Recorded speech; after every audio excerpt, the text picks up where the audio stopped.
Nice. Hello, everyone. Awesome. How are you all doing out there? Everyone is looking so wonderful over there. Thumbs up. Some people have been in our class already. Awesome. Oh, yeah, that's right. It's like a whole class of Truffle Shuffle VIPs. I love it. For one of my personal favorite holidays in the entire world, St. Patrick's Day. Happy St. Patrick's Day! Oh, yeah. Happy St. Patty's Day, everyone. That's right. We're decked out. We got some garb. I've got green pants on. You can't see them, but they're here. We got the stuff going on. We also got my mom in this class, too, over at Denise Collier. There she is. What's up, Mom? How you doing? Awesome. Happy St. Patrick's Day, Tyler. I know how much this means to you, and I can't wait to make this Irish soda bread with you. Cannot wait. Woo! Thanks, Mom. I love you. Incredible. Awesome. Well, how many people do we have out here that are actually Irish, that have Irish blood? A lot of people. Cool. Awesome. Nice. Well, Sarah and I are very Irish, and honestly, we thought it'd be super cool. You know, we love doing Sarah's cocktail classes, and as she was talking about doing Irish coffee, she was like, yo, Tyler, can you make Irish soda bread? And I was like, absolutely we can. And honestly, this is something that I make every single year for St. Patrick's Day without fail, right? So it's a family recipe over here. It is an unbelievably simple and unbelievably delicious bread to make. And we're going to kind of get going relatively quickly just to get the bread going. It's super easy to make, but mostly the time comes in just baking the bread, okay? So for those of you that are joining us for the first time, my name is Tyler. And I'm Sarah. And we will be your chefs for today and mixologists. And the way we do these classes, right, that works absolutely best is you want to keep your video on, okay? That way we can say what's up to everyone. And you guys are all crushing that so far. That is right. Nice. And then you also, if you wouldn't mind, keeping your mute on as we do the class, because if you have background noise, Zoom's audio will keep kicking over. So if you have any questions at all, right, about St. Patrick's Day themed things, right, or Irish, I mean, we can try to answer basically anything about Irish culture, if possible, as much as two Irish individuals born in the United States can. Right, Irish Americans. Yeah. Yeah, if you have any questions about anything, even about life, you can put them in the chat bar. We will do our best to answer them. Yeah. And then we also have one of our favorites. We have DJ Drew in the house. All right, so we do have DJ Drew in the house, just so you know. So he got very excited. He put some tunes on here. I have no idea what he actually organized. Hopefully we got some bagpipes or something in there. Looking forward to it. Yeah. So with that, if you guys are ready to start up this class, right, we would love to see a thumbs up to get us going over here. Oh, yeah. So strong over there, Carmen's house. Oh, we got Carmen over here. Oh, we got Carol Judy over there. Look at that. That's right. What's up, Justin? Excellent. Oh, we got Marion and Miles. Does anyone know the Riverdance? We got Megan and Greg over here getting it. We got Chef Rachel squirting the green down there. Oh, we got Chef Rachel in the house. What's up, Chef Rachel? Nice. Oh, we got Sue Ann over here too. Margot over here. Hey. Nice. Oh, what's up, Chip?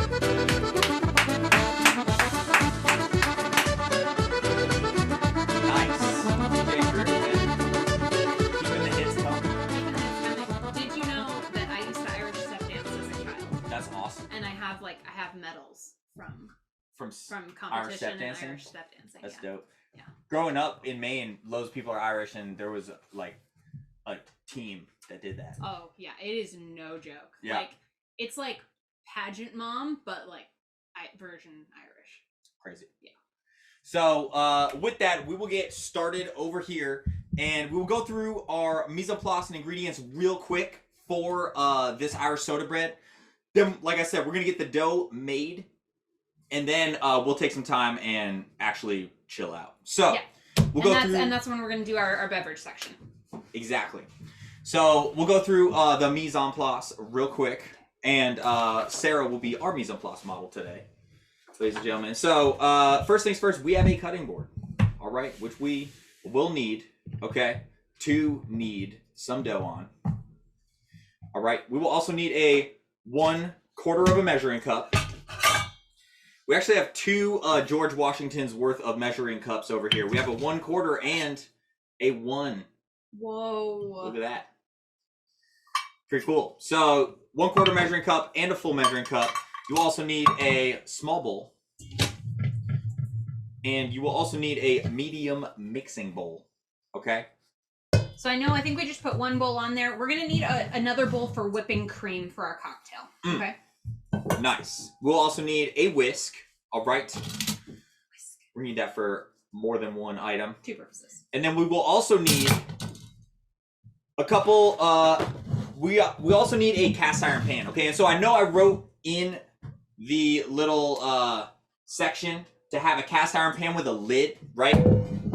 The reason why is because when we bake this dough, we want a lid on it because that allows it to spring up, right? That steam. And so if you don't have a lid for your cast iron pan, honestly, I'm just going to take 2 cast irons. Boom. That's my lid right there. So even if you don't have one, that'll absolutely work. And so, yeah, Charlene, if you don't have cast iron either, you can absolutely do this in a saute pan. Yeah, that's perfect, actually. Charlene, right there. That is perfect. Yeah, Le Creuset. Mm-hmm. Exactly. Mom, I would totally use it. Unfortunately, these tiny little ovens, they don't fit in there. What about a Dutch oven? Love that Dutch oven. Oh, yeah, exactly. Yeah, that'll totally work. Cool. Nice. So, and then last but certainly not least, okay, you will need an item over here known as a wooden spoon to some, known as a grandmother motivating device to me. All right. So, just kidding. All right, we're gonna need for stirring. We're not getting that Irish today. Yep. And so, yeah, Charlene, 8-inch. Honestly, if you have a 10-inch, that'd be ideal. But 8-inch will totally work as well. Okay. Perfect. So, with that, we will go directly into our Irish soda bread ingredients. Perfect. Okay. So we have a little buttermilk, which is the key ingredient to this. Buttermilk makes things delicious. And then we also have some AP flour and a little baking soda mixed in. Yep, there's a little bit of salt in here as well. Exactly, and salt. And so that's where the name comes from, believe it or not. Irish soda bread is because there's baking soda inside the bread. Yeah. We also have... For our cocktail segment, we have a little bit of beautifully ground Linden ×2 coffee, and we actually have our coffee purveyors on this call that are going to be talking to you about this coffee a little bit later on today. And we gave you guys enough. Don't think we're drinking all this coffee, okay? And if we have little ones out there or people that maybe aren't a huge fan of coffee, we can go through the same process if you have hot chocolate in your home. And that would be a great substitute. And then we have cream. We're going to whip up that cream. Yep. That's going to go for our beverage segment. And then, and actually, I'm going to pop this cream in the fridge right now. So it's really cold when we go to whip it up. Okay, you guys? So if you've got your mise en place out, go ahead and just stick that guy back in the fridge. And I wanted to save this one for last. Because arguably this is a little controversial. Yeah, I know it is. We like being controversial on Truffle. We have some raisins, right? Or sultanas, okay? Little dried grapes, known as otherwise. And I like to add them because that is how my grandmother used to make Irish soda bread. Raisins, the artist formerly known as grapes. Exactly. Yeah. So we'll be adding all these to our Irish soda bread. And so... Cheryl and Judy, if you got 2 bags, you will only need 1 for this recipe. I apologize that we gave you more than 1, but you can make more in the future. So, perfect. We got one question about Irish whiskey. Margo, I wouldn't add vanilla extract, because although that is, extracts are made from alcohol, you're going to end up with a super intense vanilla flavor if we add 2 ounces of that. So if you don't have any Irish whiskey on hand and maybe not any alcohol, you know, you can use, I think like a spiced rum would be great. If you just have Baileys, we're going to incorporate that in the whipped cream. But really you can kind of use any spirit. If you have like some coffee liqueur at home, you can add that to the coffee, or we can just drink it without any alcohol. Okay. So it's definitely not absolutely needed. Perfect. All right. Nice. Well, we'll get to making up this soda bread real quick over here, okay? So the first thing we need to do is actually heat our oven to 425 degrees Fahrenheit, okay? I know it's a really hot temperature, but it is essential for getting this beautiful soda bread going. Step number 1. So, if you guys are ready to get to making this Irish soda bread dough, I would love to see a thumbs up out there. We got all the ingredients, all the mise en place. Oh, yeah. Beautiful. Yes. All right, so, like I said, we'll get this going super quick, and it's very, very easy. So, what you want to do is you want to take that bag with the flour, baking soda, and salt, place it into that mixing bowl. Nice. All right. And so these items are all mixed in. All right. So we actually want to take that whisk and just kind of whisk it up. Okay. Just make sure everything is evenly distributed. Nice. All right. Beautiful. All right. And just to go over one more time, everyone's got their oven heated. Exactly. Right? Okay. Don't want to leave anyone behind with that step. So they're ready to bake when we are. Yep. Yeah, oven going at 425. Perfect. Yeah, Charlene, if you want to do convection, that'll work great. Mm-hmm. Excellent. And then the next thing we need to do is actually remove 1/4 cup of this mixture, okay? All right, because some of you have done this before. Why are we doing this? What's it called? What's this 1/4 cup called? Ellen, I know you know. Anyone can put it in the chat. There we go, Jacinth. Bench flour. Jacinth. Exactly. We need our bench flour, right? We're working with dough. We need that bench flour. We do need that bench flour. Your mom got it too. Yeah. Nice job, Mom. I like the spelling that you put in there too. Awesome. So after we got all those items mixed up and we have that 1/4 cup removed, okay, we're then going to take those sultanas, right, or raisins, and just add them directly into the mix over here and just kind of stir those in as well, okay? And those are going to act as our beautiful, delicious little pockets of flavor, right? It's going to be like little things of gold, right? Mm-hmm. Little buckets of gold throughout our Irish soda bread. Oh. A pot of gold. A pot of gold. Do the rest of the class in an Irish accent. So. I don't want to commit to that. I thought about it, but. Now that we have our flour and raisins inside of our bowl over here, all right, we're going to need to add the buttermilk, okay? And we send you more buttermilk than you need. But you want to make sure you shake up buttermilk before you use it. And so buttermilk in the U.S., kind of interesting. Sometimes I go on tangents, but buttermilk in the U.S., crazy. This product really only exists here, and it's actually a cultured product. It's not true buttermilk. Like if you go to other countries, you ask for buttermilk, you'll never find this.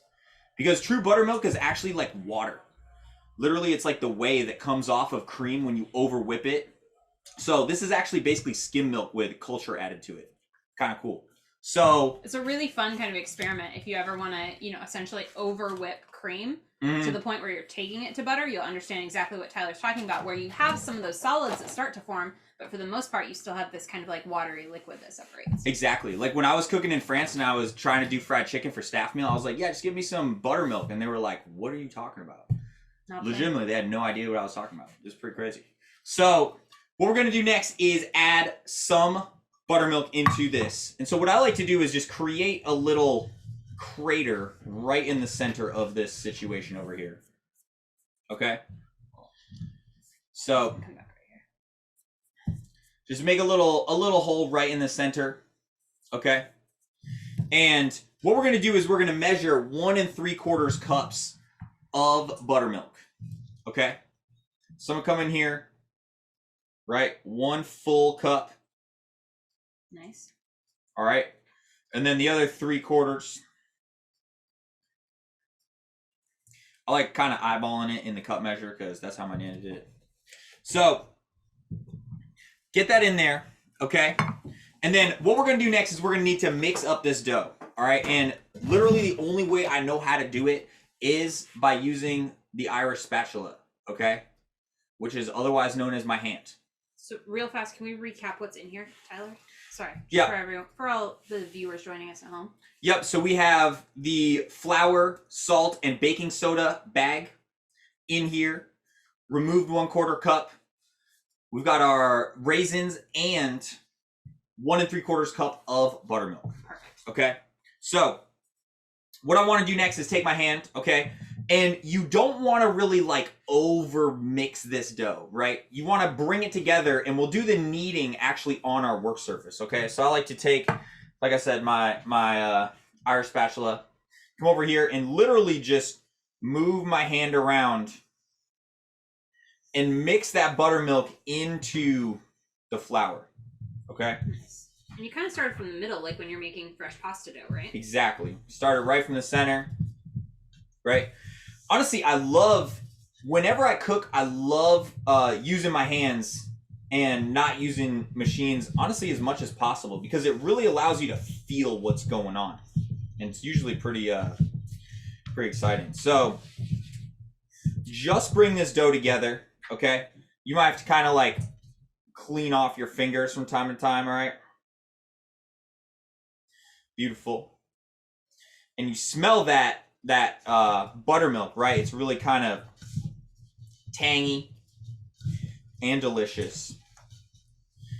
So once I've got it initially mixed, and sorry, this is a little webcam, sometimes the exposure gets a little high. So what I want to do next is literally just kind of fold that dough over a couple times, and all I'm doing is bringing everything together, okay? And you'll notice that you'll start to form a dough, okay? And it'll kind of come off the sides of the bowl. And that's exactly what you're looking for, okay?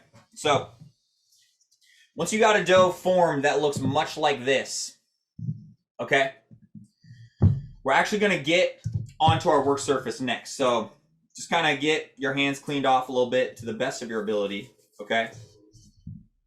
And what I want to do over here is just sprinkle a little bit of this bench flour right into the center of my workspace and get that dough on it, okay? Get that dough on it. So if you have any dough that's stuck to your hands, right, you can literally just rub your hands together and that dough will come right off. All right? Nice. And so this is the basis of the soda bread. And so this is a very, very simple bread, okay? And this is a soda risen bread. So most breads that we eat, right, they have some sort of leavener, okay? Sometimes that's natural in the form of yeast, all right? And sometimes it's in the form of baking powder, right? Or baking soda. And that's what helps give us the spring on that bread and gives it that kind of airy structure to it. So now I've got my hands kind of cleaned up just a little bit, right? What I want to do next is actually knead this dough up just a little bit, okay? Again, we don't want to do it too much, but just until it comes together. So what I want to do is come over here, sprinkle a little bit of flour on top, okay? And the bottom. And I want to come in here and just using the heels of my hands, right? Fold that dough over and just kind of roll it forward a little bit, right? Give it a quick turn and roll, all right? And you'll see this dough can get a little bit sticky, all right? So if you need to, again, put a little bit of flour on it, but you want to add as little flour as possible to this dough, okay? So again, gently knead just a couple times, okay? Just until it comes together. And at this point, you'll notice that I have kind of a smooth top to my dough, okay? So I want to actually take that kind of bunched up part, put it down, all right? And make sure the top is nice and smooth, okay? So once you got that dough mixed up, right, you want to kind of press it down until it's a nice little disc, okay? So it's a nice little disc of dough, all right? So Again, if you have that dough kind of stuck to your hands, I know I just told all of you to make dough by sticking your hand into a bowl with buttermilk and flour. But honestly, I don't know any other way. So come in here and just kind of rub your fingers together again, right? Get off any excess dough. And what we're going to do next is a very important part of making Irish soda bread, which is putting the cross in it. All right. So I'm going to come in here with my knife, just get a little bit of flour on my knife, and very, very gently, okay? And let me get this exposure down a little bit. Very, very gently, I'm just going to cut across right into the top of my dough, okay? And what this does is it allows some steam to escape, okay? Allows some steam to escape, which is super helpful during the cooking process, all right? So did you say you cut into it like 1/4 of an inch, but not more than that? Yeah, honestly, even less, like an 1/8 of an inch, right? So at this point, I got my dough formed and it is cut, okay? So you can see on my screen over here how it is looking. You see that? Looking beautiful. So if you have that dough formed and cut, okay, we want to see how it is looking. All right, so if you got it, hold it up to the camera. Or bring your camera to the bread, whatever's easiest. Yeah, I know you probably have dough all over your hands at this moment, but let's see it, Cheryl. Nice. Nice, Cheryl. Beautiful. Oh yeah. Beautiful. Emily Yeah, and Andy, awesome. Yeah, nice, Megan. Megan looking great. Jacin's beautiful. Nice, Jacinth. That was great. Scott, so perfect. That's looking incredible. Yeah, Laura. Yes, Laura. Excellent. Oh, Mom, looking great over there. Nailing it. All right, we got Chef Rachel over here. How's it looking, you guys? Yeah, awesome. Beautiful. Nice, Chip. Great work. All right, over at Chrissy's house. Nice. And so, as you're making that one, Chrissy, if you're noticing that the dough is really getting sticky, if you're noticing the dough's getting really, really sticky, you don't want to work it too much, because honestly, the more you work the dough, the more sticky it'll get, okay? Just so you know. All right. Nice. Well, we saw some beautiful doughs out there. If you have any issues at all with this dough, just let me know. I'll come in and assist with diagnosing. Yeah, Ellen down there, beautiful dough over there. Ellen McCabe over here. Beautiful dough. Probably knows how to make some soda bread. So, what I want to do next is come in here and take my cast iron pan, okay? And we've kind of put a little cooking spray on here, right? Exactly. And so I left a little note over here, have a little bit of pan spray. If you don't have pan spray, honestly, what my family does, and I know my mom knows this move, you take that stick of butter and you just literally use that stick of butter to kind of go all over that pan over there. Nice. So there's always like that one stick of butter in your fridge that's like not for cooking. It's just it's like covered in. It's like kind of like greasy and weird. Yeah. I love that stick of butter. So once you got it kind of sprayed or oiled up, right? Just very, very lightly sprinkle a little bit of that flour, okay? And what that does is it really helps make sure that our dough does not stick, okay? Just give it a light sprinkling. All right. Oh, and Miss Charlene, we're coming in right now to help you choose which one. Honestly, if you add that that small round stove is going to be perfect. Do you have the ability to put something on top of it so it's covered? Yes. I mean, my concern is that it's pretty shallow. And honestly, that would be perfect. Okay, great. Yeah, I have covered. Awesome. It's not going to rise in quite the same way as like a loaf of sourdough. Yeah, it will come up. It'll be about. But this is only about 2 inches tall. I mean, this is for, can you see how small this is? It's. Yeah. And do you maybe have a pan or something like that they'll go over? Honestly, you can make it in the oval too. Yeah, exactly. If you have like a pan like a larger that top. You can invert on top of it to get it. Sure, absolutely. Yep. Yeah. Nice. And so Ellen over here, if you use parchment paper, honestly, you do run the risk of it sticking. So I would highly suggest just a little bit of fat somewhere, whether it's butter or pan spray, or honestly, even like a little canola oil, right? Olive oil can use. And just rub it in. And it really does help make sure it doesn't stick or do anything strange. So now that my dough is hanging out over here, what I got to do next is transfer it. So I just want to come in here, and I like using my knife. If you have a bench scraper, you can use that too, right? But just gently, right? And flour is your friend, so you can flour up your hands, okay? But gently come in here, and you just want to transfer this dough into that pan, all right? Awesome. And if you got to kind of reshape it just a little bit, that is just fine. So you can see on my screen over here, got our beautiful soda bread over here, right? Excellent. So now that we got this soda bread ready to go, right?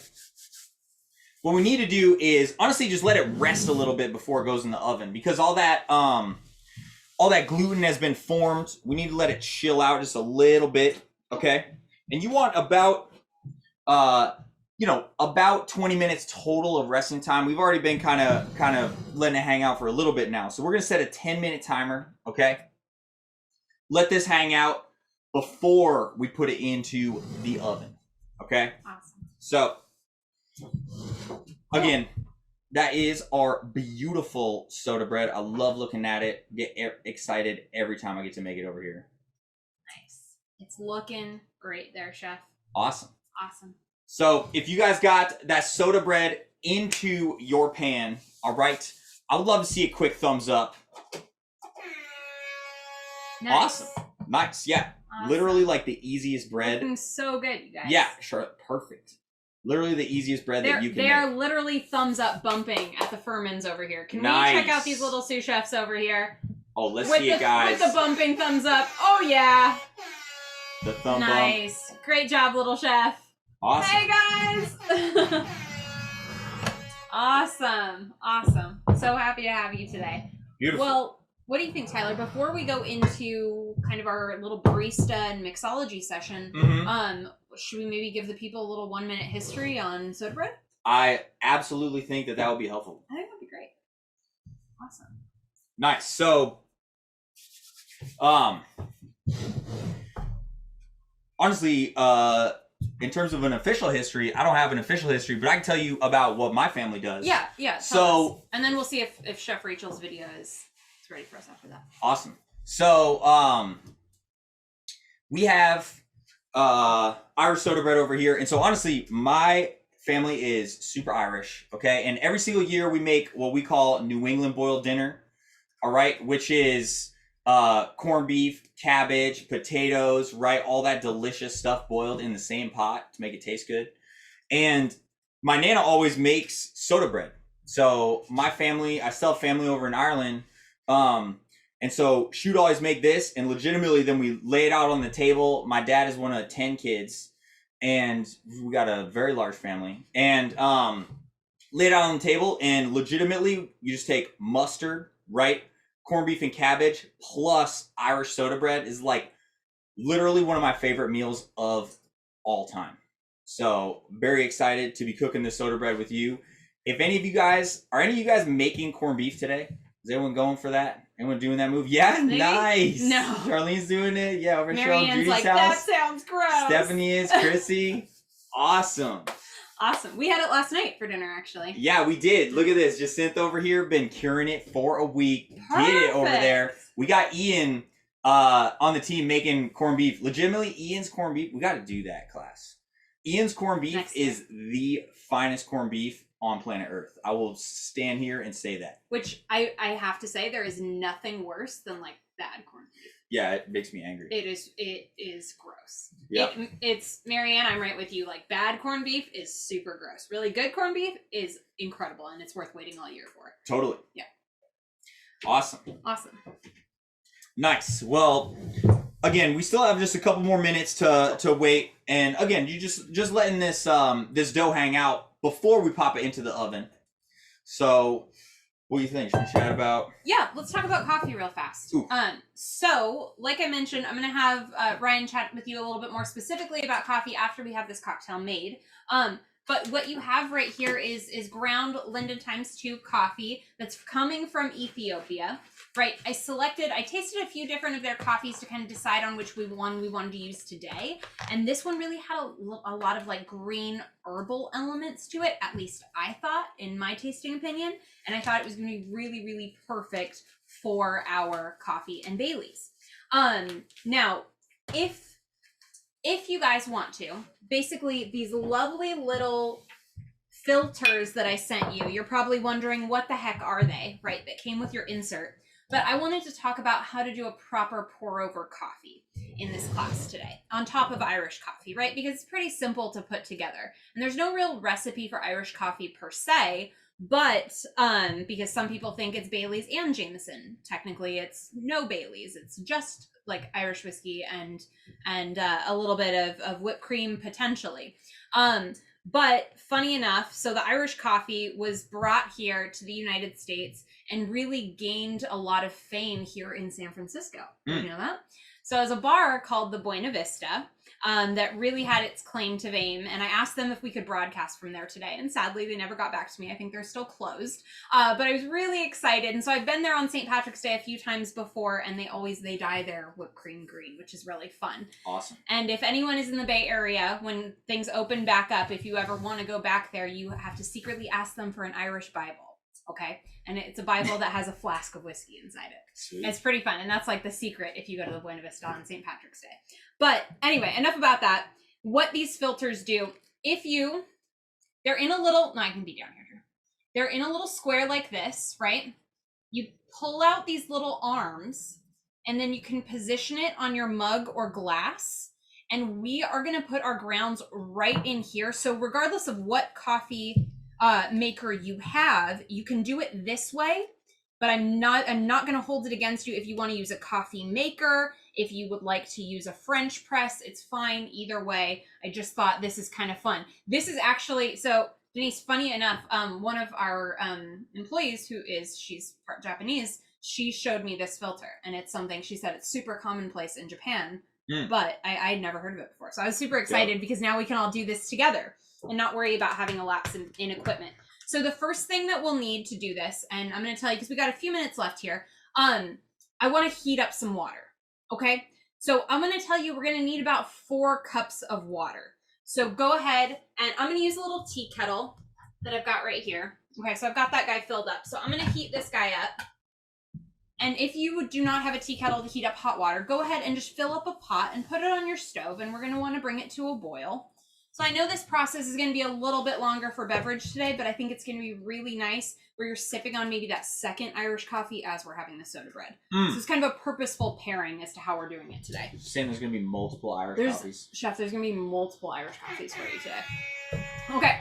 And then the equipment that we're going to need, if you have like a long arm kettle, that will be wonderful. I know this is not a piece of equipment that many people have in their home. This is what I'm going to use. If you just have your tea kettle or something that's like a pitcher that can hold hot liquid, go ahead and use that. If you just have a hot water heater, you can pour directly out of that, and that's going to be fine as well. The whole purpose of a kettle like this is for pour over coffee and to be a little bit more specific with your aim. So I'll go over that too.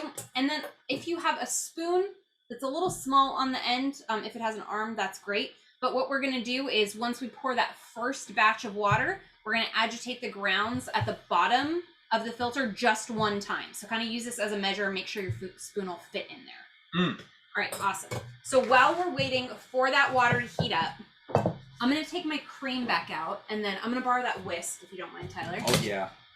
And then do you want to give our people a strong demo on the best technique for whisking? I literally love whisking up cream. I know, and I really hate it, so that's why I want you to do it. Nice. Okay.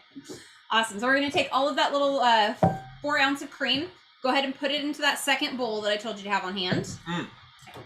So it is very helpful and very important that your cream is cold, right? I will say that the way that whipped cream works is the milk fat, right, is cold, and as you aerate it, the milk fat actually stays a little bit solid, right? So that's what allows whipped cream to get its structure.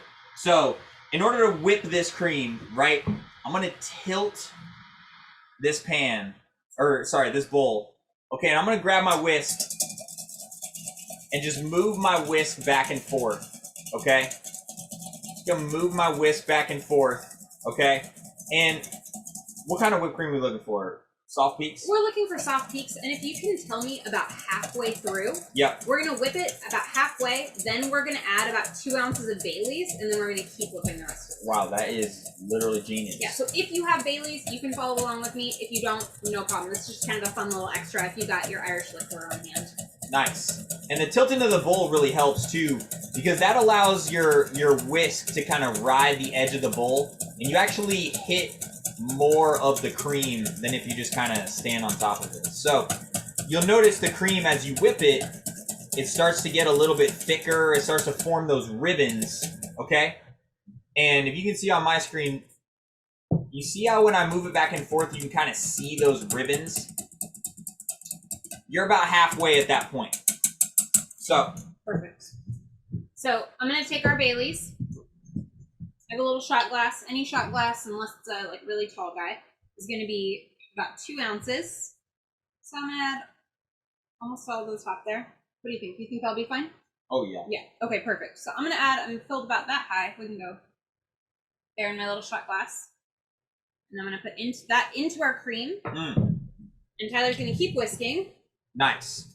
So now that she put that Baileys in there, I'm going to keep whisking up this cream, all right? I'm going to keep whipping it. And keep in mind, this addition is an optional step, you guys, okay? You have it at home.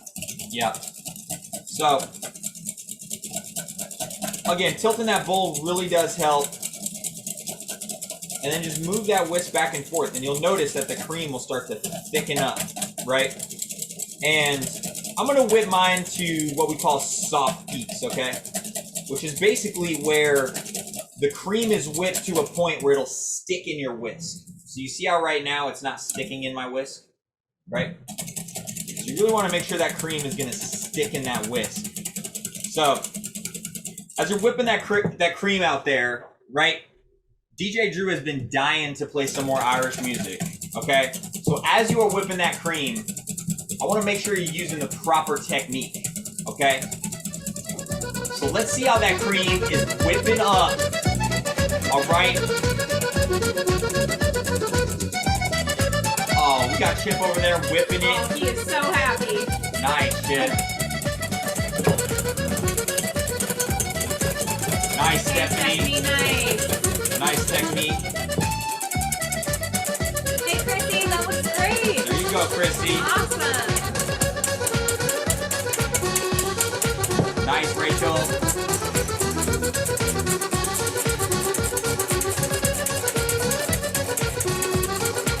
Yeah, we got this thing whipping it up. There you go, Justin.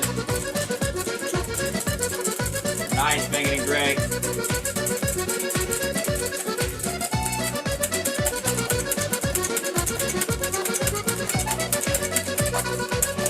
Beautiful, Margot. I think you're almost there, Chef. That's looking great. Nice. Beautiful. Oh, over at Cheryl and Judy's house, look at this technique over here.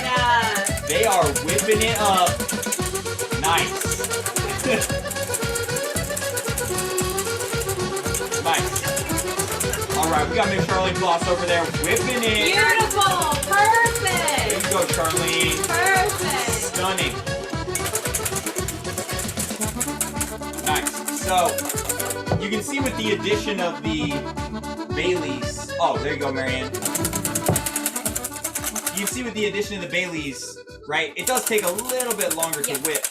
But once you whip it, you get that super silky smooth whipped cream, which is really nice, right? So you see how it's just holding in my whisk? That's exactly how we want it. Right? Just barely holding in our whisk, and you got that little peak right there that's moving. It's exactly what you want. Thank you so much. And Tyler, I'm going to put this back in our fridge. Okay.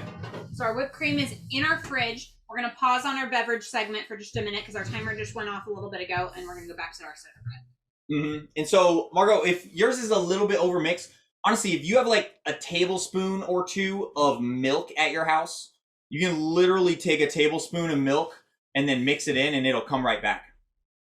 Does that work? Perfect. So at this point, our soda bread has been resting, okay? And what I'm going to do next is put my lid on my soda bread, okay? And so by lid, I mean my other cast iron pan for me over here, okay? And we're going to go ahead and put this into our oven, all right? So go ahead, pop a lid onto that soda bread.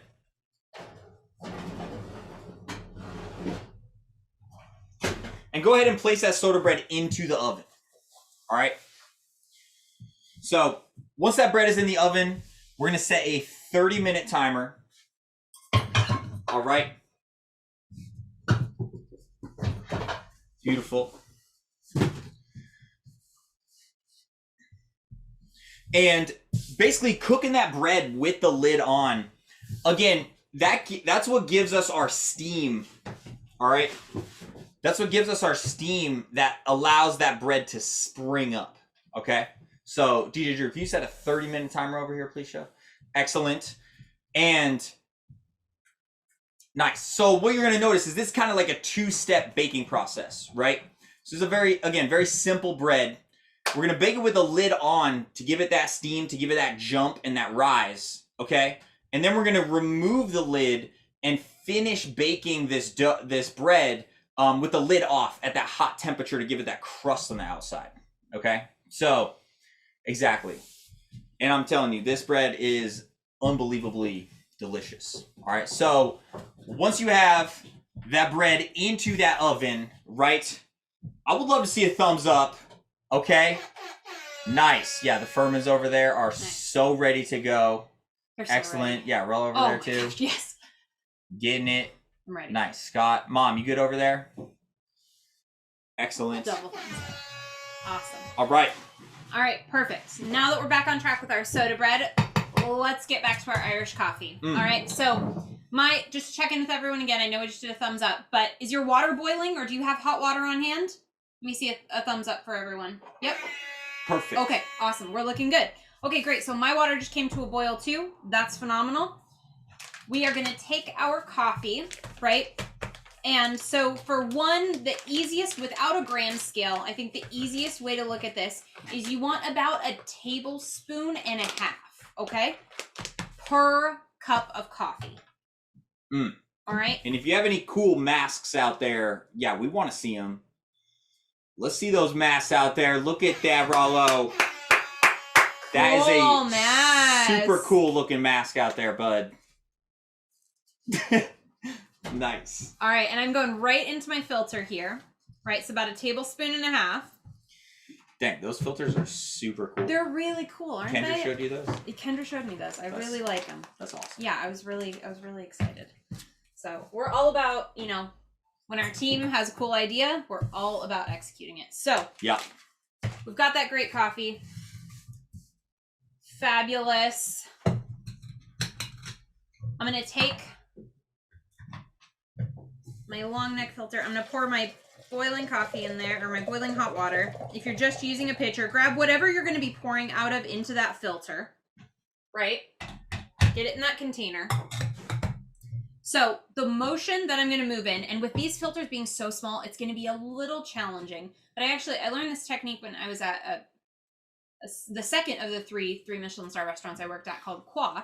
We actually had a really interesting beverage program. And so we, anyone that's here in the Bay Area, if you're familiar with St. Francis coffee, or I think it's St. Francis, or it's St. Frank. I haven't worked with this coffee producer in a really long time. But St. Frank, so they came in and gave us a demo on exactly what the perfect pour over coffee was. And so this is a technique that they taught me there and that they took extremely seriously at Qua. And they would have, this was like a test, right? So you're supposed to make one and then you're ready to serve coffee to the guests. And I remember the captain that had trained me could tell, he's like, you agitated it more than once. He could like taste it in the coffee. Whoa. It was absolutely insane. But regardless of that, so what we're going to do is you're going to be pouring water kind of in a circular motion on the outside of those grounds, right? So if you get a little in your vessel, I'm doing it in these clear glasses so you guys can see what's happening in the bottom of my glass, but I'm going to pour around it and I want you to keep adding water until we're about, let's say like 75% of the way filled in that filter, okay? With water. And I'm going to go around and I'm going to do the same thing here. So you're kind of aiming the water at the edge. I'm aiming the water at the edge, just around there. And it's kind of hard to do with these little guys. And then before the water seeps all the way to the bottom, get your spoon in there. This will happen kind of fast. And agitate the bottom grounds, right? And we're just doing that one time. And we want to make sure those grounds, and then go ahead before all the water evaporates, do it again. Stir it around. I know I'm talking really fast. This process is happening kind of quickly. So you'd never want your coffee grounds to run dry, right? Until the last part and your cup of coffee is ready. So, but we're only agitating once. Just that first time when you add water, you agitate the bottom of those grounds, right? So it's not compact, so you don't have really dry coffee at the bottom. You want to make sure that everything is wet and it's all seeping through, right? Awesome. Yeah. And then we're just going to continue to do that. And you'll see that some of the grinds are sticking on the side. Try to get all of those down to the bottom, right? Because we want all of the grinds to serve as like kind of a sieve that water is going through. It wants to go through all of them, right? If we don't have all of the grinds concentrated in one place, you're just going to end up with like a lot of water. Yeah. This could be used for tea as well. And you can be using the same technique for hot cocoa if you want to too. What? Yeah, kind of fun. Nice. So don't let this run dry. And we're not going to really be able to, just the fact that it's sitting in the water. But I want you guys to think, we're going to add this until your mug or your glass or whatever vessel you're using is filled with coffee about 80% of the way. So I'm going to stop where I am right now, because keep in mind, we're going to potentially have to add Jameson, and we have to top with our whipped cream as well, okay? So you guys have plenty of coffee, and the beauty of hot water is that you've got an endless supply at home. So even if this first one, you're like, oh, maybe that was a little light. Like, how can I do that a little bit differently? You've got plenty. I want to make sure you had plenty to practice with, okay? Awesome. And Ryan Linden gave you guys a little discount code too. So if you have this card, right, it came in your little kit. If you use code Truffle on their website, you get 15% off. So if you like the coffee, yeah, pretty great. Like, thank you so much for sharing. That's wonderful. And then, so Tyler, if you can help me here. Yep. Where's our little bowl? Or here, I'm gonna put the bin. So once we feel confident that all that water has gone through, I'm gonna take this filter out. Oh, that's perfect. I'm gonna go right into this bowl. And I'm gonna do the same thing with our next filter. Awesome. Perfect. So is this drip coffee? This is a pour over coffee. Proper pour over. Wow. Right? So this is a little bit of a lighter coffee. We've got that right there. And I'm just going to finish this off so we can cheers. So Tyler, I know you want Jameson in yours, right? But I'm going to have mine without it. Perfect. Awesome. I'm going to use my same little measuring glass there. Okay. Nice. And then we're going to get back out our whipped cream. I have a spoon. And all we're going to do with this is kind of lay it right on top.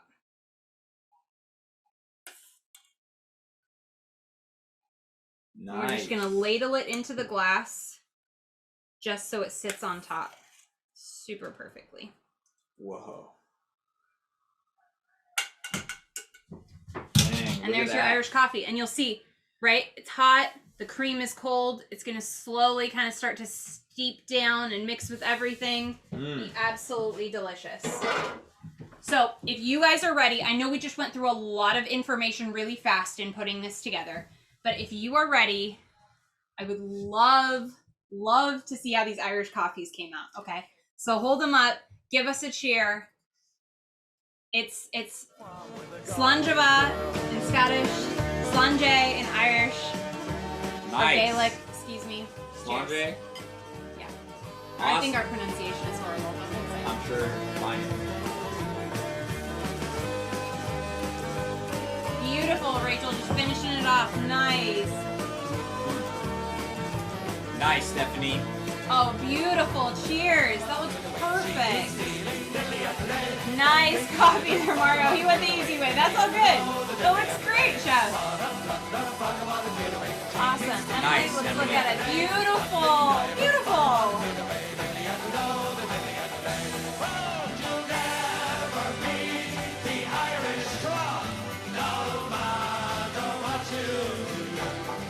Awesome, Sarah. Sarah Looking over here. so great, Sarah. Perfect, guys. The bourbon's awesome, guys. Look at that.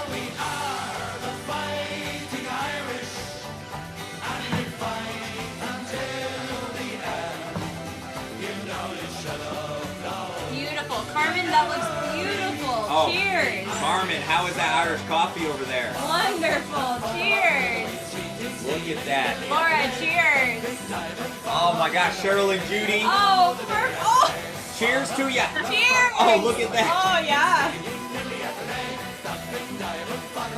Wow. How is that whipped cream over Happy there? St. Patty's Day, Judy. Awesome. I'm there with you.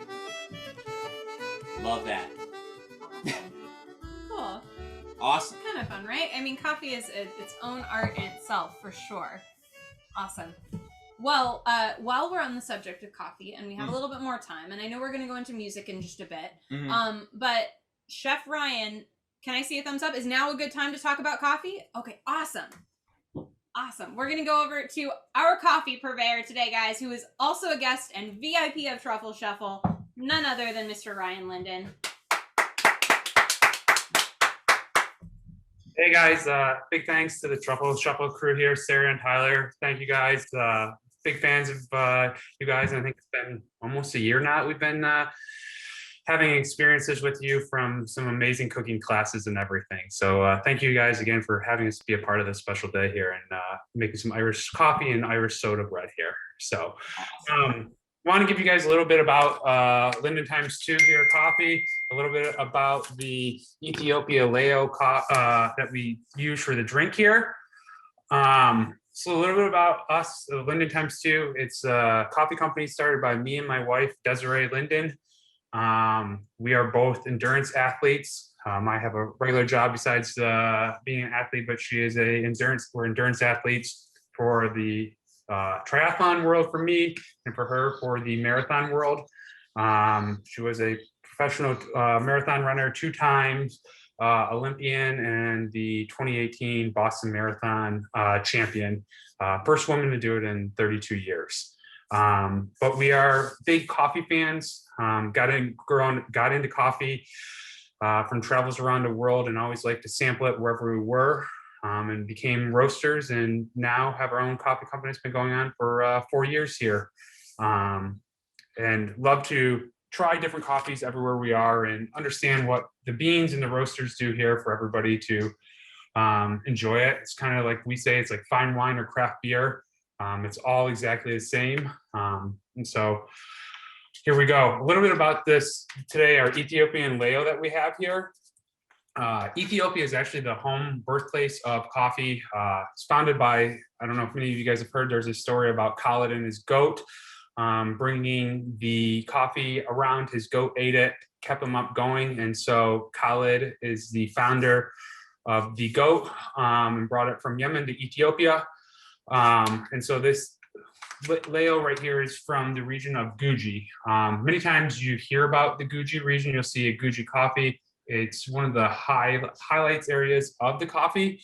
You'll see Sidamo Guji, which is actually more, you want to known as Guji region. It's kind of mislabeled sometimes, but that's where this coffee is from here. It's grown at an elevation of 2,100 to 2,300 meters above sea level.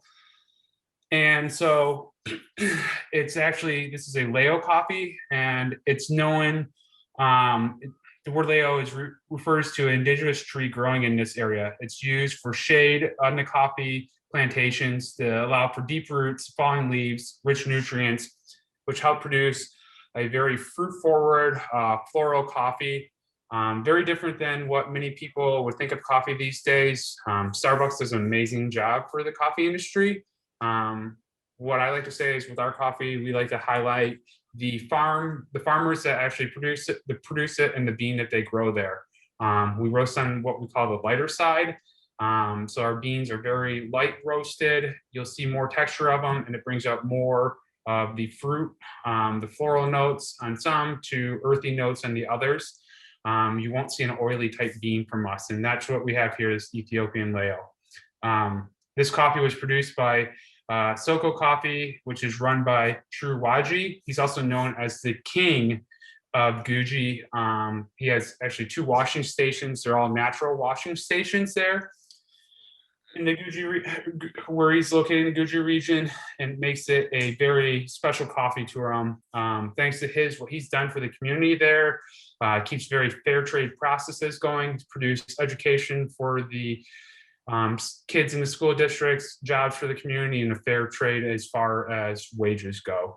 And so that's a little bit about this coffee. I think it's a really special one. We were lucky to get it this year, working with our wholesaler. It was a rare find.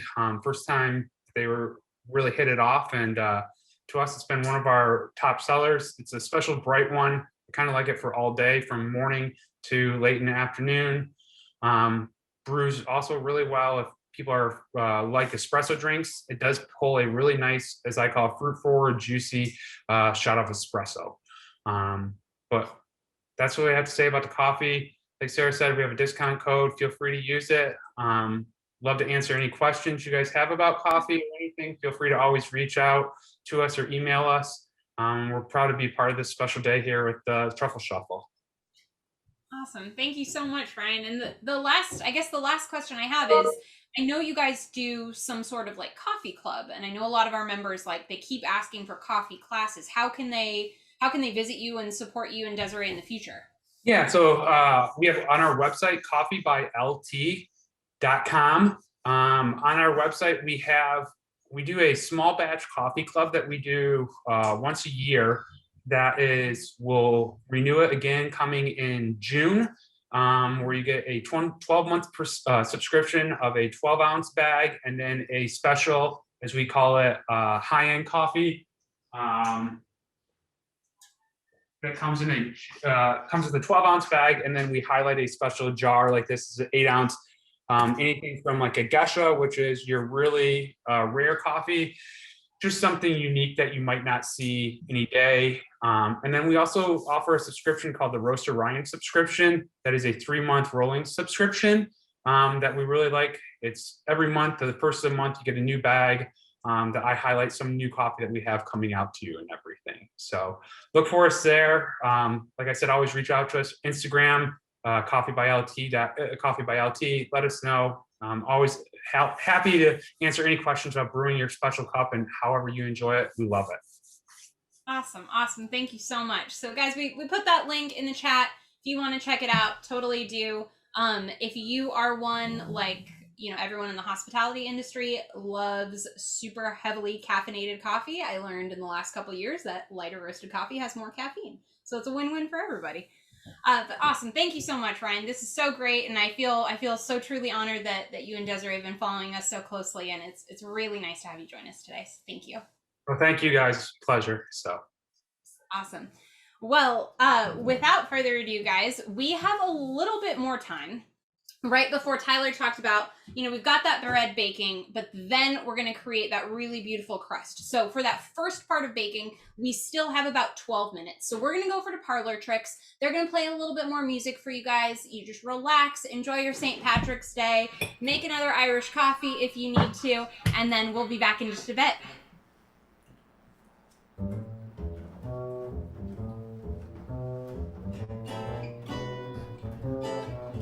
Well,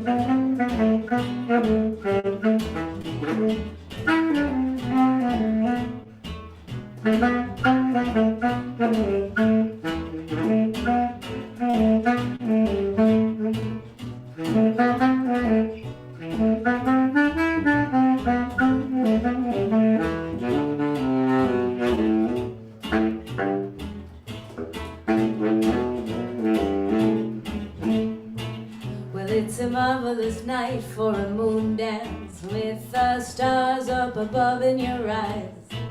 A fantabulous night to make romance neath the color of October skies. All the leaves on the trees are falling to the rhythm of breezes that blow. And I'm trying to speak to the calling of your heartstrings that play soft and low. You know the night magic seems to whisper and hush. You know the soft moonlight seems to shine in your blush. Can I just have one more moon dance with you, my love? Can I just make some more romance with you, my love? Well, I wanna make love to you tonight. I can't wait till the morning has come. Well, you know now the time is just right, and straight into my arms you will run. When you come, my heart will be waiting to make sure that you're never alone.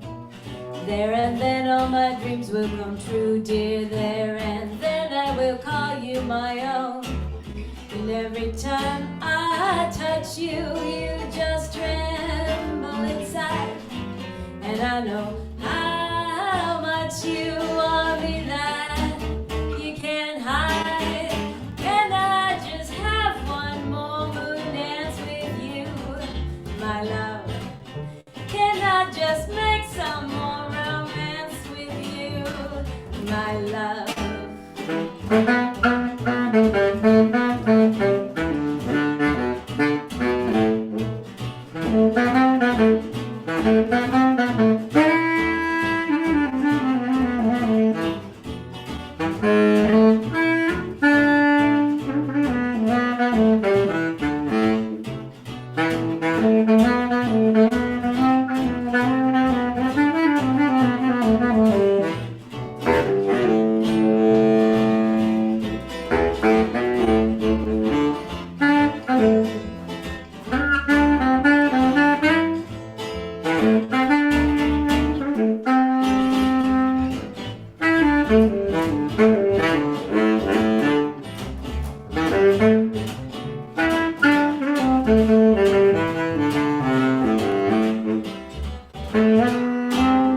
It's a marvelous night for a moon dance with the stars up above in your eyes. A fantabulous night to make romance neath the cover of October skies. All the leaves on the trees are falling to the sound of the breezes that blow. And I'm trying to sing to the calling of your heartstrings that play soft and low. You know the night magic seems to whisper and touch. You know the soft moonlight seems to shine in your blush. Can I just have one more moon dance with you, my love? Can I just make some more romance with you, my love? One more dance with you in the moonlight on a magic night. La la la la la la in the moonlight on a magic night. Can I just have one more dance with you, my love?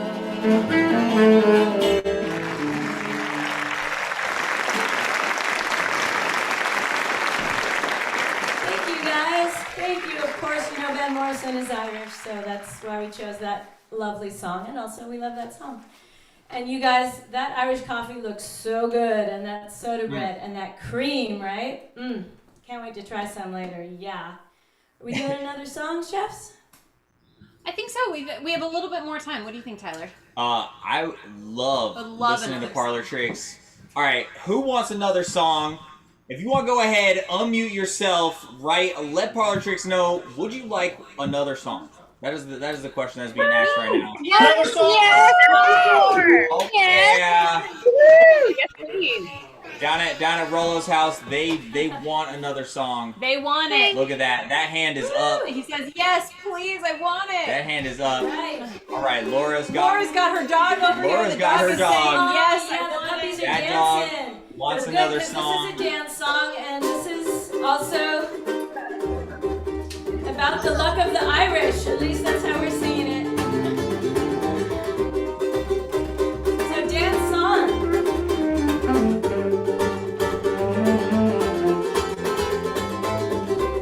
This is a Daft Punk song. Like the legend of the phoenix, the end is the beginning. What keeps the planet spinning? True love from the beginning. We've come too far to forget who we are. So let's raise the bar and our cups to the stars. We're up all night to have fun. We're up all night to get some. We're up all night with the sun. We're up all night to get lucky. We're up all night to have fun. We're up all night to get some. We're up all night with the sun. We're up all night to get lucky.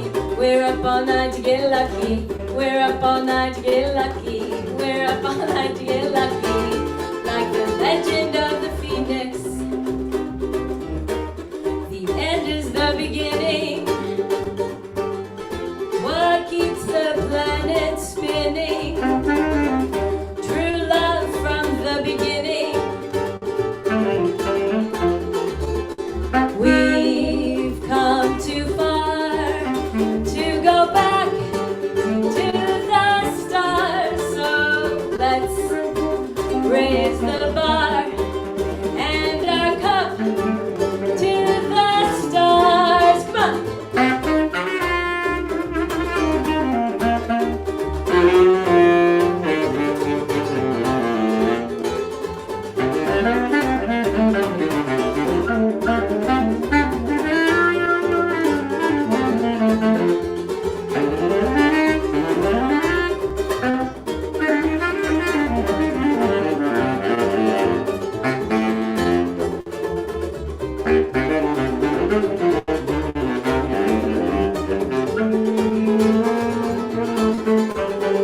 Legend of the phoenix. Love is the beginning. What keeps our planet spinning? True love from the beginning.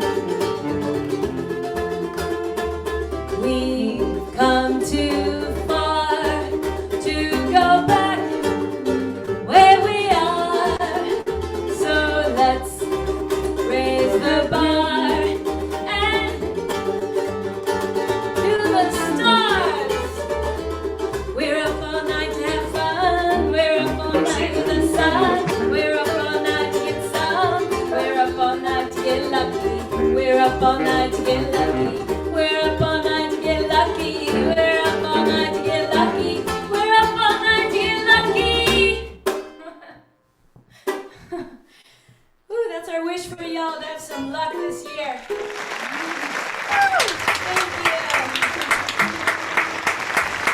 Thank you.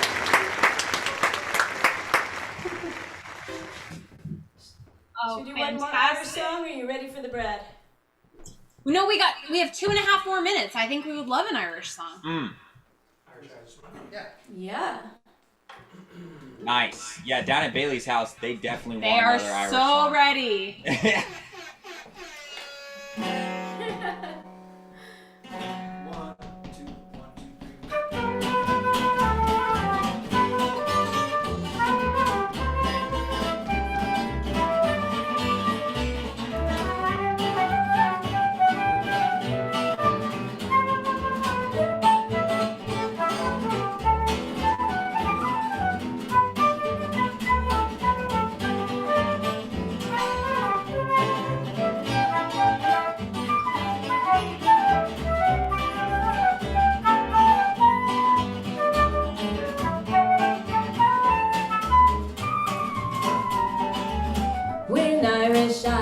smiling.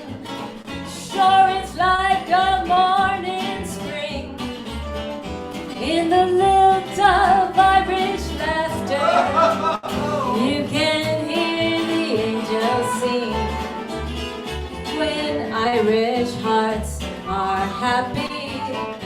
All the world seems bright and gay, but when Irish eyes are smiling, sure they'll melt your heart away.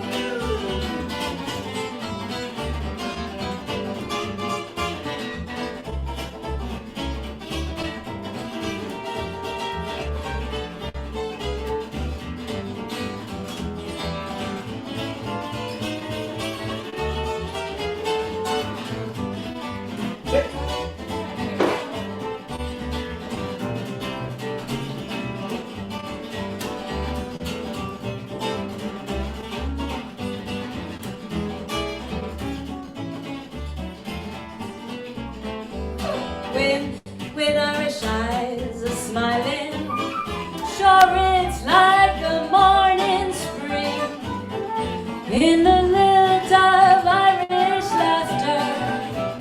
You can hear the angels sing when Irish hearts are happy. Sure the world seems bright and gay, but when Irish eyes are smiling, it'll melt your heart away.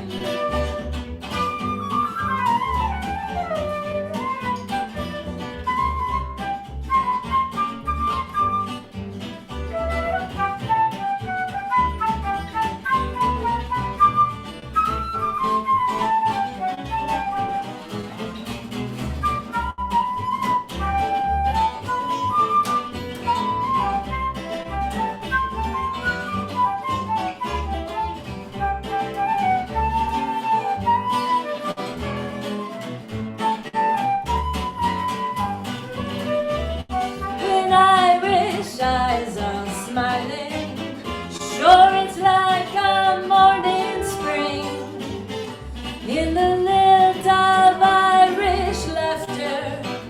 You can hear the angels sing when Irish hearts are happy. Sure the world is bright and gay, but when Irish eyes are smiling, you can melt your heart away. Thanks everyone. Happy St. Patrick's. Thank you. Nice. Thank you. So happy to be here with you all. Awesome. Well, thank you guys. That was incredible. Perfect and perfect timing. Yeah, literally perfect timing. Awesome. So what we're gonna do next, right, is we are going to and I'm just gonna show you on mine real quick. We're going to take the lid off of that soda bread. Alright? So look at that. Look at how beautiful Yeah. that soda bread is looking over there. Can you see that? Stunning. So Oh. stunning. You see that? You see how that cross really opened up? Yeah. And it popped open, right? And that is that steam that you're getting, right, from that lid process. Okay? So what I want to do now is literally just take the lid off, put it back in the oven. Okay? Just put it back in the oven. So Chrissy mentioned her bread is not done. Our bread is not done either. That's why we're going back in for another 15 minutes. Exactly. But with soda bread, right, you need to have that initial spring stage, right? And because it takes such a long time to cook, if we cooked it without a cover the whole time, A, it wouldn't jump up as high, right? And B, it would get too dark on the outside before it's cooked on the inside. Okay, so that's why it is important that you do that kind of two-stage process. So, you know, just kind of go over it again. Cooking with the lid on creates steam, right? We're basically steaming that dough, right, while it's baking. And then, because many times you use steam a lot in baking to get certain things done to bread, right? And then we just went ahead, take that lid off, okay? And then exactly Smell that Irish soda bread, okay? This is legitimately I'm so excited. the aromas from my childhood. So I can probably say if you have butter in your house, yes. get that tempering at room temperature right now and more than you need. If you're like one stick is enough, guess what? It's not enough. Yeah, you want to slather it in butter. Right. Okay, it's like important. Half butter, half bread. Yeah, and Irish soda bread, the thing I love about it, it's almost like a scone meets bread, right? Meets like sourdough, almost delicious. So, if your kitchen is smelling delicious, right? Taking a trip down Tyler's memory lane, I would love to see a thumbs up real quick. All right, over at the Furman's house, their house is smelling, must be smelling so good over there. I mean, how good is the kitchen smelling over at the Furman's house? So good! Oh yeah, let's see that excitement. Nice. All right, excellent. Yeah, over at Bailey's house too. All right, how is that kitchen smelling over there? Yes! Nice. So excited. I love it. Nice. Perfect. And then Megan and Greg, they have, is this a cat or a dog? Oh, that's a cat. They got a cat over there. It's the cat's wearing green. What's up, little kitty? Aww. Awesome. So cute. So we got about 15 more minutes, right, left on this timer. And again, this bread, super simple, right? It's just all about that that cool technique, right? The half steam, half dry cooking method. Pretty cool. Awesome. So we have just taken this Irish soda bread, the lid off of it, and we thought it'd be super cool to give a little history. We're gonna go back to history. On soda bread. Yeah. Okay. So this time it's not just gonna be me kind of randomly talking about family experiences. This is the actual history of Irish soda bread. Yeah. We're going to Chef Rachel. We're going to Chef Rachel. Let's do it.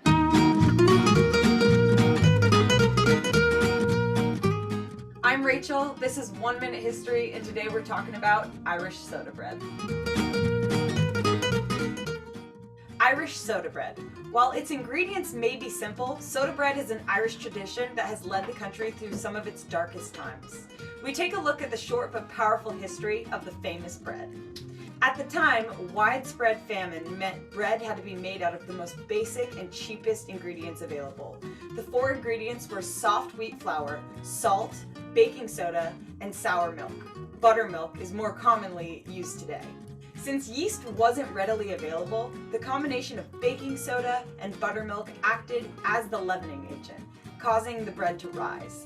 The soft wheat flour was better for quick breads rather than the hard wheat flour typically found in yeasted bread. Since Ireland's unique climate was only suitable to grow soft wheat, soda bread was the perfect match for the country. I'm Rachel, and this is 1 Minute History.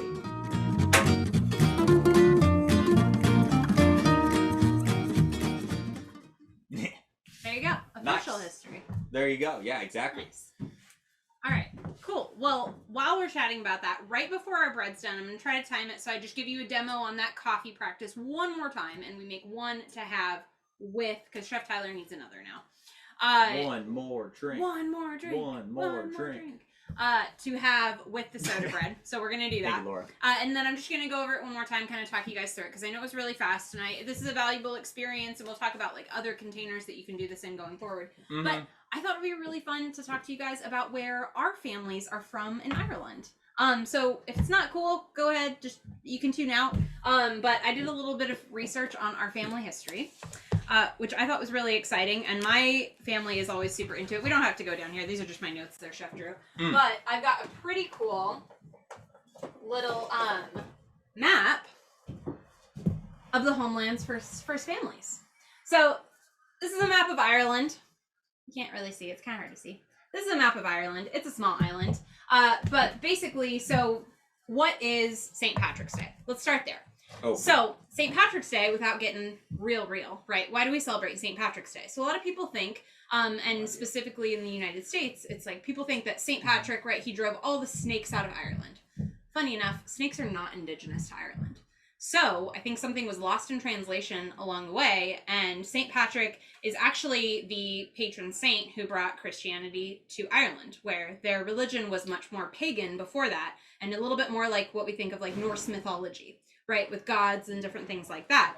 And so basically St. Patrick brought Christianity to Ireland, and now we have a lot of like, you know, Irish Catholics here in the United States. And that's how it came about. So essentially snake was the equivalent of sin. They thought paganism was obviously a sin, and so kind of forced the country to change religions. But that's a little too real. We want to keep it light. It's St. Patrick's Day. We're having a good time.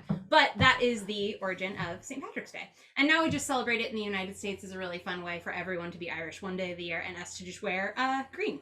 And eat delicious boiled food. Boiled food. Very important. Boiled food. Boiled food. Yes. Because water is free. Like you would read in the video or heard in the video, right? All of these ingredients were readily available. Yeah, we were not very creative people. I think we just didn't have access to a lot of things is the deal. But anyway, so our map here, very fun. Northern Ireland, Scotland is a little island right here, and then Southern Ireland here. Nice, Cheryl and Judy. Cheryl and Judy, awesome. Yeah, I mean, they totally could have. We want to get really, really far back into that. Very creative, but poor. True. Yeah. Creative. Thank you. Creative. I'll take creative over money. All right. So anyway, so my family, my parents, my mother's maiden name and my grandmother's maiden name are Redmond and Coffee, and I thought coffee was really interesting, and especially because we're doing Irish coffee today. Her family's name, when they immigrated to the United States, like a lot of other Irish families, was actually translated from Gaelic to a more like something easier to understand in English. And so basically this happened to a lot of families. And so when you go to track down your family history, you basically have to like reverse translate your last name. Because, you know, Gaelic is like almost a dead language at this point, and really hard for people to understand. And it's not phonetic by any means. And so it's just a little bit more difficult to track down by your family name. So anyway, Coffee is the American version of her last name. And so, but my grandfather has told me that we come from this area of Ireland here, not to talk too much about me. Jason, my husband, his family is originally Scottish with the last name McKinney, coming from Scotland, and then they immigrated down here to this more Leinster region in Ireland. Tyler's family still lives in Cork today, right down here, right? And so what I researched on them is, and Tyler and I talked about this before, what I found for his last name, for his mom, and Denise, tell us if we're wrong, but it said that the Collier family was probably coal miners by trade. So kind of interesting, something to think maybe there was someone along the way. And then Ian's family is actually like almost Irish royalty, coming from the Brady line, and he's in here. So pretty fun. Crazy. I know. So we're all like pretty close, and then we ended up here today in Truffle Shuffle, and we all live together. Nice. So I thought that was a little exciting, and that's more on us. And obviously we are very Irish, but very proud of where we came from. And yeah, that's all I got to say on that. And we have about 5 minutes left, so I think that was perfect. Nice. And then my mom wants Northern Ireland. Oh, Northern Ireland, right. Awesome. Well, again, very excited to be celebrating St. Patrick's Day with all of you over here. And so with that, like we said, we need one more drink, I think so. And if you guys know if you're Irish, you know where your family's from, I would love to learn what area your family's from in Ireland too. Yeah. We're probably all from the same clan at one point. All right. Probably. Perfect. So what I'm going to do here, I'm just going to recap. My mom's maiden name is Deborah Collier. Oh, crazy. Any relation? Maybe cool. me, Megan, and Greg are related. Cool. I love that. Awesome. All right. So I'm going to reuse my filter just for argument's sake today because it's really cool. And I just sent you guys two. So I rinsed mine out a little bit. And I put about 1.5 to 2 tablespoons of coffee back in there. We've got our hot water. I'm going to go around again. So like I was explaining before, with the pour over coffee, right? And maybe this is the perfect thing for like that second round. Like we've said, when we make pancakes, when we make crepes, that first one is always kind of the throwaway, right? It's the practice one. So I think you can think about coffee in a similar way too, right? You're making that first one. How's our bread looking, Chef? Oh my gosh. It's looking good. It's smelling great. I would highly suggest just taking a look at your bread as of right now. Awesome. Patting yourself in the back. And then when you go in with the coffee, like I said, you're going to want to try to go around the grounds. So it's a little challenging to do right here. But basically, are you watching our chat there, Chef, to see where our guests are from?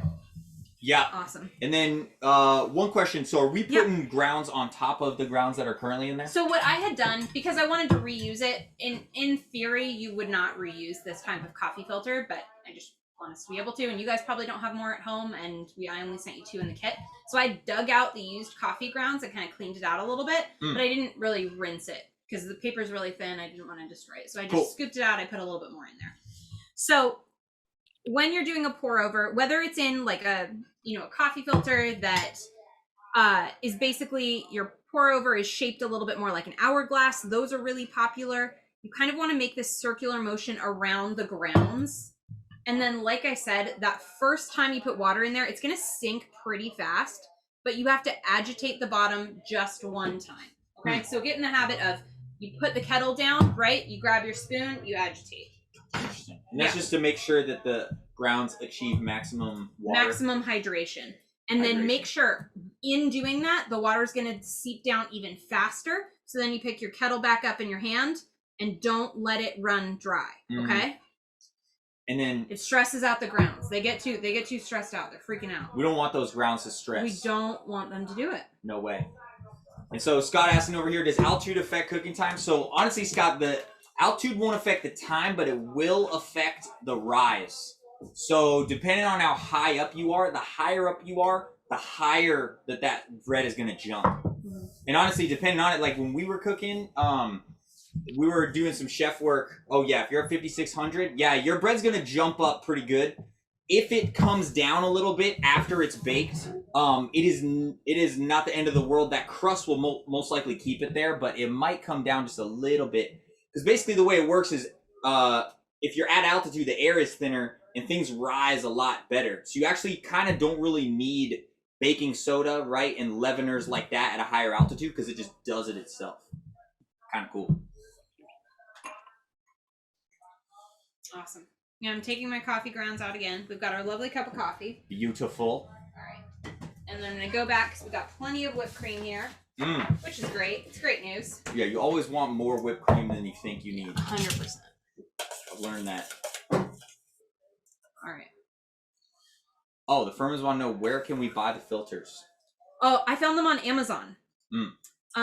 So to be honest, I kept losing until I bookmarked this page because I kept trying to bring it up and say, hey, this is a cool idea. We should include this in our kit. And then I kept losing it. So if you search Japanese single-use coffee filter, it will come up on Amazon.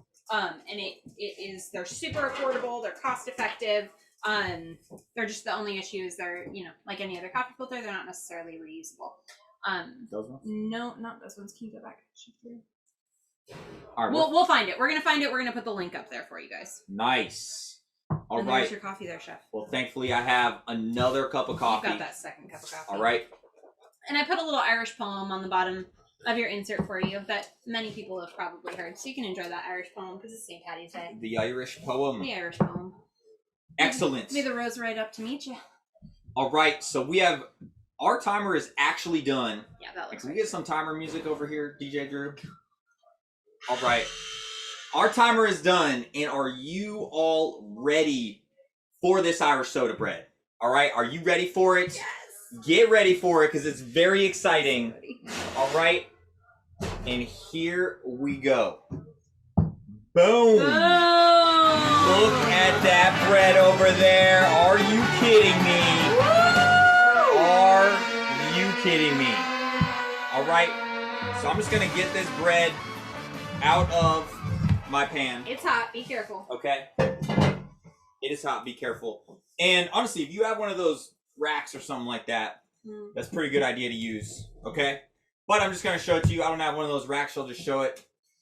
Look at that. We got that beautiful crust on the bottom. And one of the things that's super cool about bread, right, is the texture itself. And so one of the ways that you can tell a bread is really nice, right, is if you lift it up and you listen to it, right? And I know it's hot. Again, sometimes I do these classes, I forget I've actually burned all the feeling off my fingers. So be careful because this is hot, right?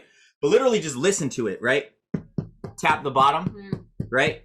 You hear how it's like kind of hollow like that? That's exactly what you want, okay? So I'm just gonna lean in here, okay?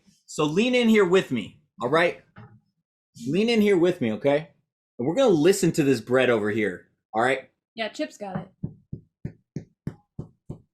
What do you think, DJ Drew? Oh shit! I was trying to tap her from the other side. Wow. All right. So if you want, go ahead, hold that camera up, okay? We want to make sure that you can hear what this bread is telling you. All right. You want to make that is the luck of the Irish right there. Okay? So go listen to it. It's got very important things to tell you. Oh, Mom, look at that soda bread. Mom, did you put caraway in it? She likes to put caraway in it. The answer is always yes. Look at this over at Cheryl Judy's house. Can you hear it? Can you hear that over there? Oh, Laura, it exactly. is sounding All right, Emily, beautiful. listen. Yeah. Yeah. Exactly. Nice. Yes. Right, yeah, just in. Are you listening to that bread over there? Are you listening? Yeah. Can you hear? Exactly. It's very important. All right, we got Lenny. Chip is tapping away. We got Lenny. We got some serious luck of the Irish going on at Margot's house. Beautiful. Oh, can you hear it over there, young chef? It's kind of hot over there. Yeah, you can hear it. You can hear it. Yeah. Oh my gosh, Chef Rachel. Can we see this bread over there? Are you kidding me? At that. Oh, Scott. Yeah, so you see how Scott's rose up a little bit more? That's because of the altitude. But it looks beautiful over there, Scott. Whiskey. Oh. Yeah, Charlene's and Brian's. All right, Miss Charlene. Oh. Beautiful. Stunning. That worked out perfectly. Nice. And she's got some alcohol. Oh, we got Chef Brian Linden out here. And then can we go to Sue Ann over here? All right, Sue Ann. She's We want to so see. patiently. Look at this Yes. soda bread over there. Beautiful. Beautiful soda bread. Oh, we got Chip with that soda bread. Nice. Can you hear it, Chip? Can you hear? Yeah. Yeah. Exactly. That's That the Blarney is- Stone it's telling you. That is that luck of the Irish. Yeah, Megan and Greg can certainly hear it. We are long lost relatives. Yeah. You hear me talking to you through the bread? Can you hear me? Yeah. All right. Perfect. Nice. Yeah, Bailey over there. Nice looking soda Nice bread soda over there. bread. All right. Well, look at that. You guys just made bread. Pretty cool, huh? Honestly, it's how simple So of a easy. bread is it? And now, we got to do the most important part, which is to actually eat some of this bread, okay? So normally I think you're supposed to make sure it's a little bit not as hot, but I'm going to go ahead and throw that that rule to the wayside. That And book has been thrown that, off the cliff. that book has been thrown. And I'm going to come in here and just give this bread a little cut. All right? And check this out.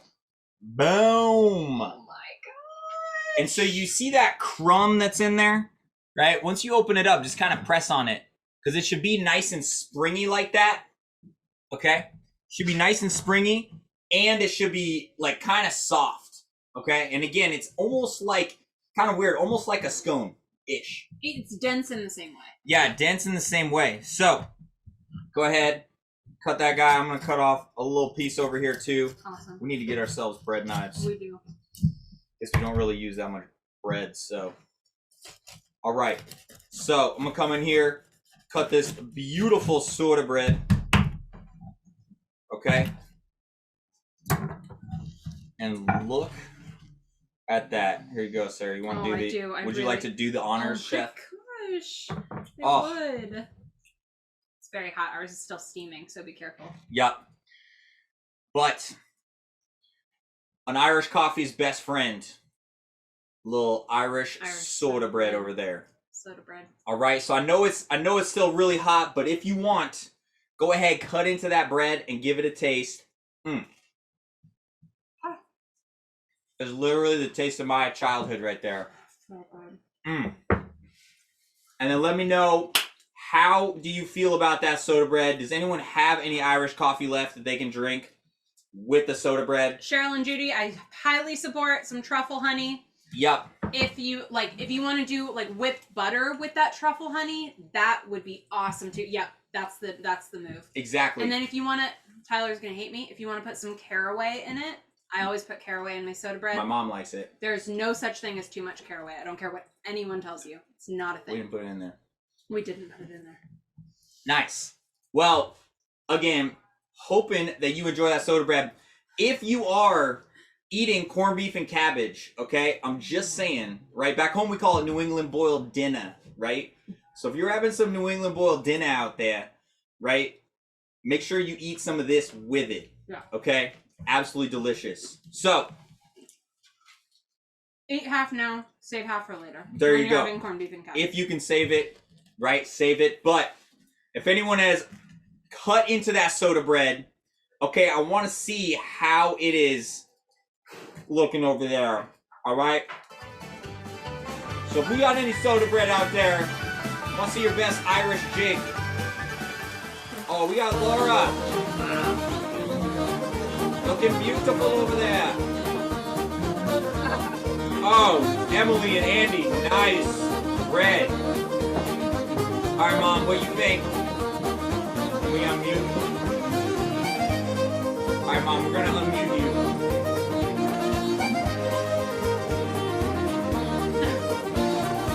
All right, Mom, you gotta hit the unmute. Awesome. It's just like back in the day, Ty. You did it. You crushed it. Bob, what do you think? Bob, what do you Looks think? good. I haven't had any yet, but it looks good. Because I'm eating it all. All right. Thank you, guys. All right, who else we got? We got Bailey over here. Look at that bread, Bailey.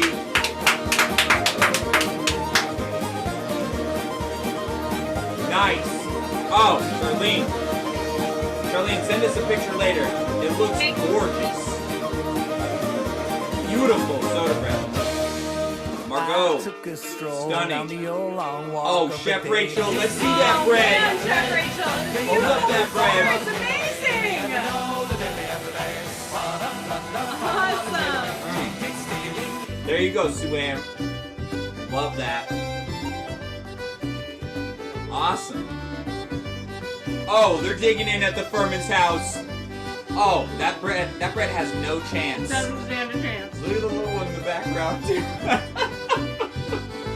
Awesome, Stephanie. Stephanie, look at that. So perfect. There you go.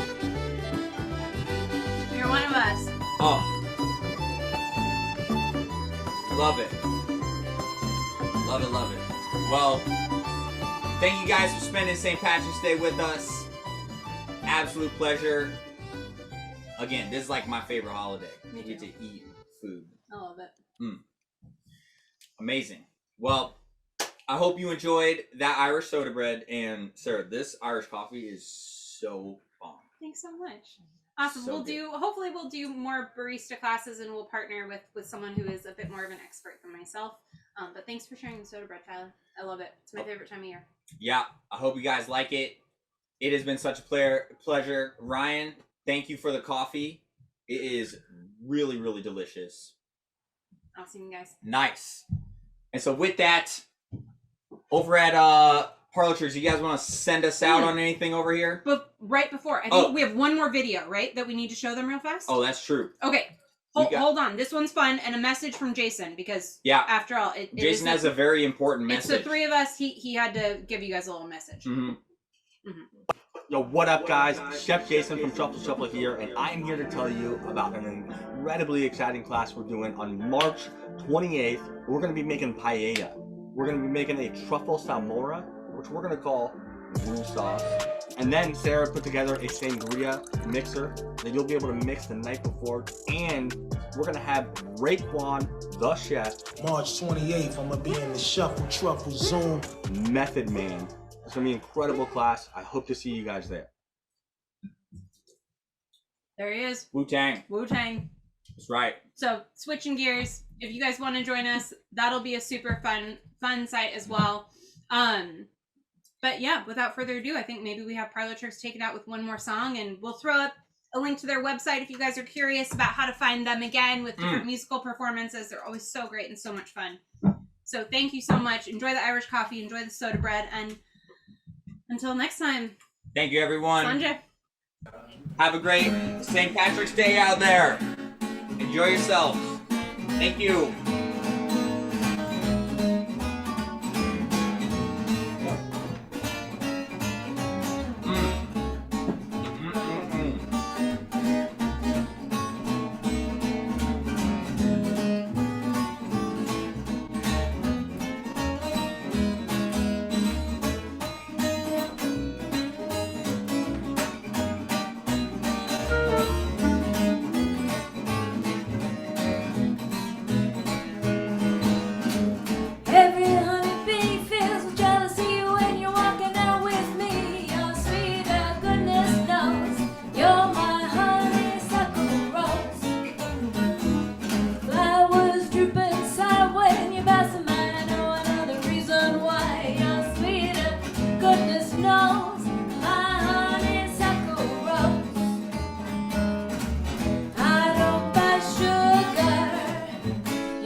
To touch my cup, I don't need sugar, baby.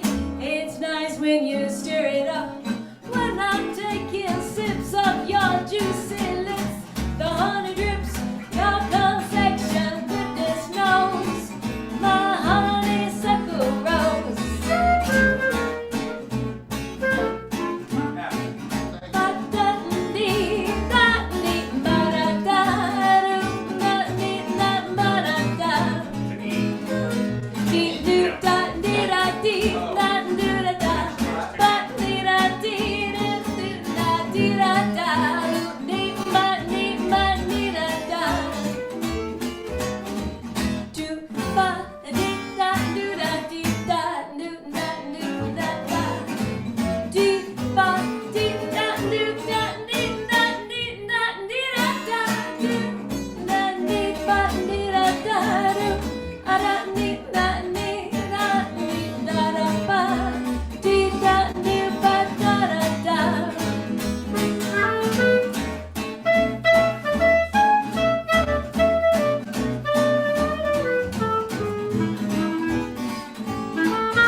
To touch my cup, I don't need sugar, baby. It's so nice when you stir it up. When I'm taking sips of your juicy lips, the honey drips, your confection, goodness knows, my honeysuckle rose.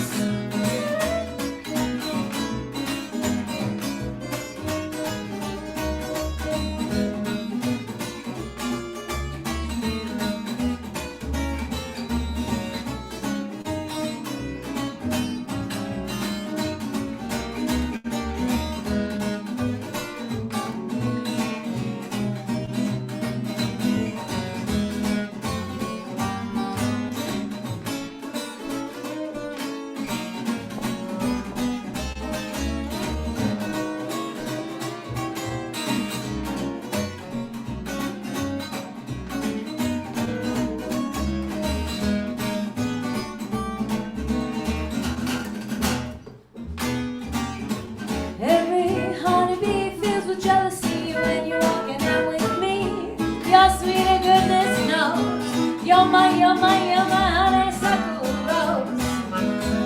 Flowers droop inside when you're passing by. I know the reason why you're sweet goodness knows.